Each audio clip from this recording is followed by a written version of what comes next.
اور راولپنڈی میں جرگے کے حکم پر لڑکی کے قتل کا واقعہ، پولیس نے 3 ملزمان کو تلاش کر لیا۔ 3 بھائیوں نے دیگر ملزمان سے مل کر لڑکی کو قتل کیا۔ تفتیشی ذرائع کے مطابق تینوں ملزمان نے مانی گل کے کمرے میں لڑکی کے منہ پر تکیہ رکھ کر اور گلا دبا کر قتل کیا۔ تفصیلات جان لیتے ہیں صداقت علی سے۔ صداقت، بتائے گا اس کیس میں کیا ڈیولپمنٹ ہوئی اب تک؟ جی، جرگے کے فیصلے پر شادی شدہ لڑکی کے قتل میں اہم پیش رفت ہوئی ہے، جس میں ملزمہ کو مقتولہ کو قتل کرنے والے 3 ملزمان جو ہیں وہ شناخت کر لیے گئے ہیں، جن میں تینوں بھائی ہیں، جس میں مقتولہ کا والد، اس کا چچا اور اس کا ایک سسر ہے۔ یہ تینوں بندوں نے جو ہے یہ مل کر جو ہے اس کے منہ پر تکیہ رکھ کر جو ہے وہ سانس بند کر کے اس کو قتل کیا اور پھر تشدد بھی کیا، جس پہ اس کے سر پہ چوٹیں بھی تھیں اور اس کے منہ پر نیل کے نشان بھی پڑے ہوئے تھے، جس کے بعد پولیس نے جو ہے مزید تفتیش کا دائرہ کار جو ہے وہ وسیع کر دیا ہے۔ جبکہ جرگے کا جو سربراہ تھا عصمت اللہ، وہ اس وقت جب مقتولہ کو وہاں پر قتل کیا گیا تو اس وقت وہ وہاں پر موجود تھا، اس کی موجودگی میں ہی یہ سارے عمل جو ہے یہ قتل کا کیا گیا۔ اور مزید جو ہے 14 ملزمان کی جو ہے وہ نشاندہی ہوئی ہے۔ گرفتار ملزمان نے انکشاف کیا ہے کہ مزید 14 افراد جو ہیں، جس میں مرد اور خواتین بھی شامل ہیں، جن کی گرفتاری کے لیے پولیس نے مخصوص اپنے ٹیمیں جو ہے وہ تشکیل دے دی ہیں تاکہ ان ملزمان کو بھی گرفتار کر کے قانون کے دائرے میں لایا جا سکے۔ ٹھیک تاہم ہے یہ صداقت، اہم بہت شکریہ تفصیلات سے آگاہ کرنے کے لیے۔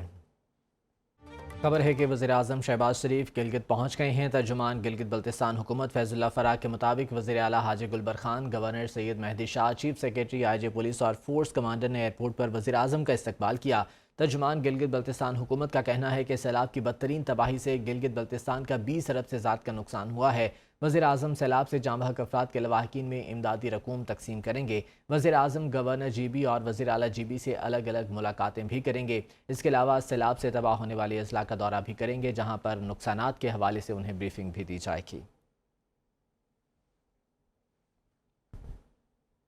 کراچی وسطی سٹی کورٹ کا خاتون اور بچے کی ہلاکت کے کیس میں بڑا فیصلہ۔ کے ایم سی اور ڈی ایم سی کو مجموعی طور پر 99 لاکھ روپے سے زائد ورثہ کو ادا کرنے کا حکم دے دیا۔ سینئر سول جج نے ریمارکس دیے کہ ریکارڈ سے ظاہر ہوتا ہے کہ حادثہ فریقین کی غفلت کے باعث پیش آیا۔ کے ایم سی اور ڈی ایم سی وسطی اپنے عوامی فرائض کی انجام دہی میں ناکام رہے۔ کراچی وسطی سٹی کورٹ کا خاتون اور بچے کی ہلاکت کے کیس میں بڑا فیصلہ سامنے آیا ہے۔ کے ایم سی اور ڈی ایم سی کو مجموعی طور پر 99 لاکھ روپے سے زائد ورثہ کو ادا کرنے کا حکم دے دیا۔ سینئر سول جج نے ریمارکس دیے کہ ریکارڈ سے ظاہر ہوتا ہے کہ حادثہ فریقین کی غفلت کے باعث پیش آیا۔ تفصیلات جان لیتے ہیں، جنید شاہ ہمارے ساتھ موجود ہیں۔ جنید، بتائے گا کیا حکم سنایا گیا ہے عدالت کی جانب سے؟ دیکھیے، شادمان نالے میں موٹر سائیکل گرنے سے خاتون اور 2 ماہ کے بچے کی ہلاکت کا کیس کی سماعت سٹی کورٹ کی وسطی کی عدالت میں کی گئی۔ متاثرہ شہری کا کے ایم سی اور ڈی ایم سی وسطی کے خلاف ہرجانے کا یہ دعویٰ تھا۔ عدالت نے ہرجانے کے دعوے پر فیصلہ سنا دیا ہے۔ کے ایم سی اور ڈی ایم سی کو ہرجانہ ادا کرنے کا حکم دیا۔ عدالت نے اپنے حکم نامے میں قرار دیا ہے کہ مجموعی طور پر 99 لاکھ روپے سے زائد ورثہ کو ادا کیے جائیں، جبکہ عدالت نے یہ بھی کہا ہے کہ ریکارڈ سے ظاہر ہوتا ہے کہ حادثہ فریقین کی غفلت کے باعث پیش آیا۔ عدالت نے یہ بھی حکم نامے میں قرار دیا ہے کہ کے ایم سی اور ڈی ایم سی وسطی نے اپنے عوامی فرائض کی انجام دہی میں ناکام رہے ہیں۔ جی، بہت شکریہ جنید اپڈیٹ کرنے کے لیے۔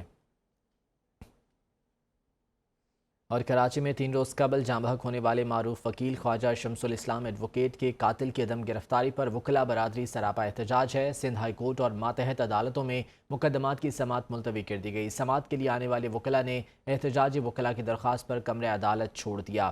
یہ افسوسناک واقعہ جمعے کے روز پیش آیا تھا۔ معروف وکیل خواجہ شمس الاسلام ایڈوکیٹ کو ایک نماز جنازہ میں شرکت کے موقع پر فائرنگ کر کے قتل کر دیا گیا تھا۔ قاتل کی عدم گرفتاری پر وکلاء برادری سراپا احتجاج ہے۔ سندھ ہائی کورٹ اور ماتحت عدالتوں میں مقدمات کی سماعت ملتوی کر دی گئی ہے، جبکہ سماعت کے لیے آنے والے وکلاء نے احتجاجی وکلاء کی درخواست پر کمرہ عدالت بھی چھوڑ دیا ہے۔ چیف جسٹس کی وکلاء کو یقین دہانی کے چائے کے وقفے کے بعد عدالتی کارروائی معطل کر دی جائے گی، تاہم جو احتجاجی وکلاء تھے ان کی درخواست پر فوری طور پر کمرہ عدالت چھوڑ دیا گیا۔